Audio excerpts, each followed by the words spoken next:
જય શ્રી કૃષ્ણ. પ્રિય વૈષ્ણવજનો, આજે આપણે પુષ્ટિ સત્સંગ સાગર ચેનલમાં નામ મહાત્મય, આ ઘોર કલયુગમાં શ્રી કૃષ્ણનું નામ એક જ તારણહાર છે, આના વિશે વિચાર કરશું. એ પહેલાં જો આપે પુષ્ટિ સત્સંગ સાગર ચેનલને સબસ્ક્રાઈબ ન કરી હોય તો સબસ્ક્રાઈબ કરજો તથા અન્ય વૈષ્ણવ મિત્રોને શેર કરજો, જેથી સત્સંગના નવા વિડીયો તેમને સુધી પણ પહોંચી શકે. હવે શ્રી કૃષ્ણનો પ્રતાપ, નામનો પ્રતાપ, પ્રકાશ જ નામ સ્વરૂપનું જે અજ્ઞાન છે તેને દૂર કરે છે. સાંપ્રત યુગમાં ભક્તિના સાધનોનો ટાંચા પડે છે. ગ્રંથાવલોકનની વાત તો બાજુએ રહી, સંસારના કાર્યોમાં જ પ્રવૃત્ત માનવ ક્ષણભર પણ વિસામો લેતો નથી. વિચાર, મંથન, અવલોકનથી સાવ અડગો રહે છે. જીવન યંત્રવત વહે છે અને તે કોઠે પડી ગયું છે. આ સાધન વગરનો જીવ ભગવત પ્રપત્તિથી વંચિત ન રહે, એના અર્થે જ આપણા શ્રી વલ્લભાચાર્યજી મહાપ્રભુજી આપના અતિ કારુણ્ય સ્વભાવથી સરળ અને સહેલું એકમાત્ર સાધન નામ સ્મરણ, એ નામ સ્મરણ છે તે માટે સર્વસિદ્ધ પ્રમાણભૂત શાસ્ત્રોક્ત એવો મહામંત્ર શ્રી કૃષ્ણ શરણમ મમ, જે સર્વોત્તમમુખી નિરાકરણ અને ધ્યેય પ્રાપ્તિ માટે સામર્થ્ય ધરાવે છે, તે પ્રદાન કરેલ છે અને તે જ જીવનની સાચી સાર્થકતા સિદ્ધ કરે છે. સેવા આદિ અન્ય સાધનો તો છે, પણ તે ન થઈ શકે તો પણ જીવને ભગવત પ્રાપ્તિ થાય, એ માટે શ્રી મહાપ્રભુજીનું વચન છે. તે માટે શ્રી આપશ્રીએ અષ્ટાક્ષર મંત્ર દાન કરી અને સતત તેનું સ્મરણ કરવા આપણને ઉપદેશ આપેલ છે. નામમાં રહેલ નામનું સ્વરૂપનું અચિંત્ય મહાત્મય પણ રટનથી એવં સ્મરણથી સિદ્ધ થાય છે. એ ભાવાત્મક છે અને મહાફલપ્રદ છે. નામ સ્મરણથી અજ્ઞાનનો અંધકાર પણ દૂર થાય છે. આ કલિકાલનો સ્વભાવ ઉત્કૃષ્ટ છે એમ શ્રી મહાપ્રભુજીએ પ્રબોધેલ છે, પણ તેથી જ સ્વલ્પ સાધનોથી પણ મહાફલરૂપ બને છે અને તે છે નામ, માત્ર નામ સ્મરણ. અષ્ટાક્ષર મહામંત્ર શ્રી કૃષ્ણ શરણમ મમ, જેનું મહાત્મ્ય અપાર છે, તેનાથી જ જીવન ધ્યેય અચૂક રીતે સિદ્ધ થાય છે. તે મંત્રેશ્વર છે, શિખર શિરોમણી સમ. આ મંત્ર સૃષ્ટિના સર્જનથી આદિ પર્યંત અને ઋષિમુનિઓ, મહાનુભાવો, સંતો, સિદ્ધિઓ પણ અનુમોદન આપેલ છે. તે સર્વસિદ્ધ છે, તે નિશંક છે, અન્યનો તો અવકાશ જ નથી. મહત્વની બાબત એ છે કે ગમે તે પરિસ્થિતિમાં, અશુદ્ધતામાં પણ તે ગમે તે સમયે, ગમે તે ઘડીએ આ નામનો જપ થઈ શકે છે. વળી તેમાં ઉણપ પણ રહી જાય તો પણ દોષ નથી.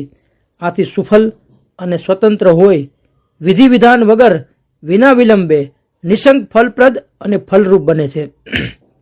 ભક્તિ વગર, શ્રદ્ધા વગર પણ આ નામ જળ, આ નામનો જપ ફળપ્રદ બને છે. શ્રદ્ધા અને ભક્તિથી તો ઉત્તમ છે, પણ તે વિહીન હોય તો પણ ફળપ્રદ બને છે. કારણ શ્રી કૃષ્ણ નામ સ્વયં શક્તિમાન છે, પુણ્યરૂપ છે, તેથી તે લેખે લાગે છે. પાપીને પાપ પ્રત્યે પ્રેમ ન હોય છતાંય તેને ભોગવવું જ પડે છે. આ જ રીતે શ્રી કૃષ્ણ નામ પુણ્યમય હોવાથી ફળપ્રદ બને છે. શ્રી મહાપ્રભુજી આજ્ઞા કરે છે કે તસ્માત સર્વાત્મનામ નિત્યમ શ્રી કૃષ્ણ શરણમ મમ વદદ્ભિરેવ સતતમ સ્થેયમિત્યેવ મે મતિ. વિના સમજે જો વિષપાન કરે તો મૃત્યુ અવશ્ય નિમંત્રિત થાય જ છે, અને અમૃતપાન કરે તો અમર બને છે. એને ખબર નથી કે આ અમૃત છે, છતાં જો પી જાય તો અમર થઈ જાય, અને જો વિષ પી જાય ખબર ન હોય તો એ મૃત્યુને ભેટે છે. એવી જ રીતે શ્રી કૃષ્ણ નામ લેવાથી તે તેનો પ્રભાવ બતાવ્યા વગર રહે જ નહીં. આ શાશ્વત સત્ય છે. સૃષ્ટિનો ક્રમ હોવાથી પ્રમાણની આવશ્યકતા નથી. અધિકાધિક જેટલા પાપ થયા હોય તે સર્વનો પણ ક્ષય શ્રી કૃષ્ણ નામ કરે છે. તે સામર્થ્ય મહામંત્રમાં ભારોભાર છે. શ્રી કૃષ્ણ નામનો પ્રતાપ અને મહિમા ગાવાની શક્તિ મનુષ્યના ગજા ઉપરાંતની અને અનેક ગણી છે, અસંત અને અવર્ણનીય છે. જેમ ચિંતાયુક્ત મન ભોજન કરે તો ભૂખ તો ભાગે જ અને પેટ પણ ભરાય, પણ તે ભોજનથી સ્વાદનો આનંદ તિરોહિત થઈ જાય, બિલકુલ ન મળે. તેથી ભગવદ નામ સ્મરણ ભક્તિ અને શ્રદ્ધાપૂર્વક લીધેલ અવશ્ય આનંદપ્રદ અને ફળપ્રદ બને છે. જ્યારે તે સિવાય લીધેલ માત્ર ફળપ્રદ બને, આનંદપ્રદ નહીં. શિવજી સૃષ્ટિક્રમ પ્રમાણે સર્વ જગતનો પ્રલય કરે તો પણ માત્ર શ્રી કૃષ્ણના નામ રટનથી સંહારનો પણ દોષ લાગતો જ નથી. કેને નથી લાગતો? શિવજીને.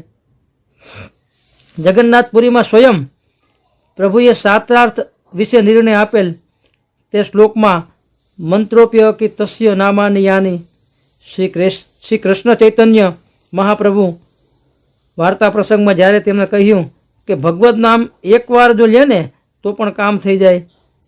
જ્યારે આપણા શ્રી વલ્લભે જણાવેલ કે ગાયના શિંગડા ઉપર જો રાઈનો દાણો ઠરે એટલી વાર પણ ભગવદ નામ ચૂકે ને તો આસુરાવેશ આવી જાય. આમ આ મત પ્રમાણે આપણા પ્રિય શ્રી વલ્લભનો જે બ્રહ્મ વાક્ય છે એ સતત અષ્ટાક્ષર સ્મરણ જપતા રહેવું. શ્રી ગુસાઈજી પણ પરમ દયાળ આપશ્રીના અષ્ટાક્ષર મંત્રાર્થ નિરૂપણમાં આજ્ઞા કરે છે કે શ્રી કૃષ્ણ કૃષ્ણ કૃષ્ણેથી કૃષ્ણ નામ સદા જપેતમ. એની સંગતિમાં આપણા શ્રી હરિદાયજી મહાપ્રભુજી પણ આજ્ઞા કરે છે કે અષ્ટાક્ષર મહામંત્રો વક્તવ્ય ઇતિ નિશ્ચય સર્વદા સર્વભાવેન તેન સર્વ ભવિષ્યતિ. હંમેશા સર્વભાવથી અષ્ટાક્ષર અવશ્ય લેવાથી સર્વ કાંઈ સિદ્ધ થાય છે. શિક્ષાપત્ર 5મા શ્લોક 7માં આગળ બતાવે છે એનું અનુમોદન. શિક્ષાપત્ર 20 અને 6માં બતાવે છે. કહે છે કે શ્રી હરિનું નામ સર્વદોષ નિવર્તક છે, તેમાં અષ્ટાક્ષર મંત્રો તો સર્વ સમર્થ છે. આપણા નંદદાસજી અષ્ટસખાના એ પણ કહે છે કે ભગવદ નામ અને સ્વરૂપ અવર્ણનીય છે. શ્રી કૃષ્ણ નામનો મહિમા અપાર છે. અષ્ટસખાના કૃષ્ણદાસને તો અનુભવ સિદ્ધ વાણી ઉચ્ચરેલ, એને અષ્ટાક્ષરનો એવો અનુભવ થયો હતો અને એના ઉપરથી એને એક પદ પણ કીર્તન બનાવ્યું. શ્રી કૃષ્ણ કૃષ્ણ શરણમ મમ ઉચ્ચરે રે નદીન નિત્ય પ્રતિ સદા પલ છિન ઘરી કરત વિધ્વંસન અખિલ અજ્ઞ પરહરે હોત હરિરૂપ વ્રજ ભૂપ ભાવે સદા અગમ ભવ સિંધુકો બિના સાધન તરે રહત નિષદન આનંદ ઉર્મે ભૈરો પુષ્ટિ લીલા સકલ સાર ઉર્મે ધરે.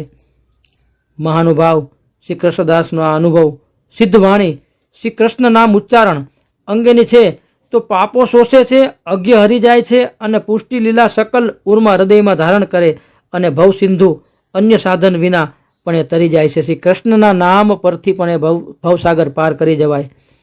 આપણા વાલા શ્રી વલ્લભ પણ નવરત્નમાં ચિંતા દૂર કરવાનો એકમાત્ર ઉપાય બતાવતા આજ્ઞા કરે છે કે તસ્માત સ્વરાત્મનામ નિત્યમ શ્રી કૃષ્ણ શરણમ મમ વદદ્ભિરેવ સતતમ સ્થે મિત્યો મે મતિ.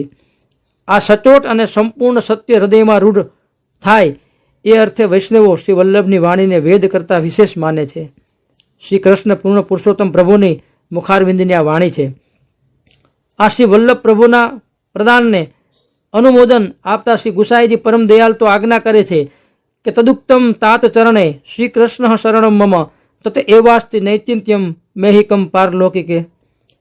આપ શ્રી આજ્ઞા કરે છે કે આ મંત્રેશ્વરથી લોક આલોક અને પરલોકના સંબંધમાં પણ નિશ્ચિંતા છે. શ્રી હરિરાયજી મહાપ્રભુજી આ જ મંત્ર અંગે શિક્ષાપત્રમાં પણ આદેશ આપે છે કે અસ્માકમ સાધનમ સાધ્યમ શ્રી કૃષ્ણ શરણમ મમ. મંત્રેશ્વરને સાધનરૂપ અને ફળરૂપ કહેલ આથી વિશિષ્ટ અન્ય શું હોઈ શકે? આથી સર્વ ચિંતા અને પાપને નિવૃત્ત કરનાર આ અષ્ટાક્ષર એકાંકી મંત્ર જીવન ધન છે. એના રટનથી સર્વ કાંઈ અનિવાર્ય રીતે સિદ્ધ થાય છે. આ અમૃતવાણીનું મનન ચિંતન અને દ્વિધાઓને દૂર કરી જીવન લક્ષ્યના પ્રયામોને પોષણ આપે છે અને અમુક અચૂક આનંદનો સાગર ઉમટશે અંતે પરમાનંદની પ્રાપ્તિ થશે. એટલે આ માટે આગળ પણ કહે છે કે રમા શિવ શેષ નારદ સુખ સારદ વ્યાસ નારદ રટે પલમુખ ના ટરે. આવા બધા પણ શ્રી કૃષ્ણનું નામનું જપ કરે છે. અષ્ટસખાની વાણી, શ્રી વલ્લભ વચન, શ્રી ગુસાઈજીનું સિદ્ધ અનુમોદન, શ્રી હરિરાયજી મહાપ્રભુજી આપણા શિક્ષા સાગરની શિક્ષા બંધુય પ્રમાણભૂત અને પરમ પ્રમેય છે અને તે જીવોના શ્રેય માટે આપણા પ્રભુના પ્યારા અષ્ટસખા જેવો સારસ્વત કલ્પમાં શ્રી પુષ્ટિ પુરુષોત્તમ પ્રભુને પણ પ્રિય એવા સખા હતા. તેઓ પદો રચતા ન હતા પણ પદો આપમેળે રચાઈ જતા હતા. તેમને થયેલ દર્શનને શબ્દ દેહે આપેલ છે. તેમના અનુભવનો શિર પાક છે. કલ્પનાની કાંજી નથી પણ દર્શનનું સત્ય સ્વરૂપે અવગાન છે. જેનું ગાન પણ પરાણે આનંદ પીરસે છે. તે ન્યાય એમના એકરારના અનુકરણથી આનંદ રસની પરિસીમા જ નથી. એટલે વૈષ્ણવોએ આપણે શ્રી વલ્લભાચાર્યજી આપણને આપેલ અષ્ટાક્ષર મંત્ર શ્રી કૃષ્ણ શરણમ મમ સર્વ કાંઈ એનાથી સિદ્ધ થશે. તો આ અષ્ટાક્ષર મંત્ર આપણે જપતા રહીએ અને એનું નિત્ય હર હંમેશ સદા એનો પાઠ કરતા રહીએ. શ્રી વલ્લભાધીશ કી જય.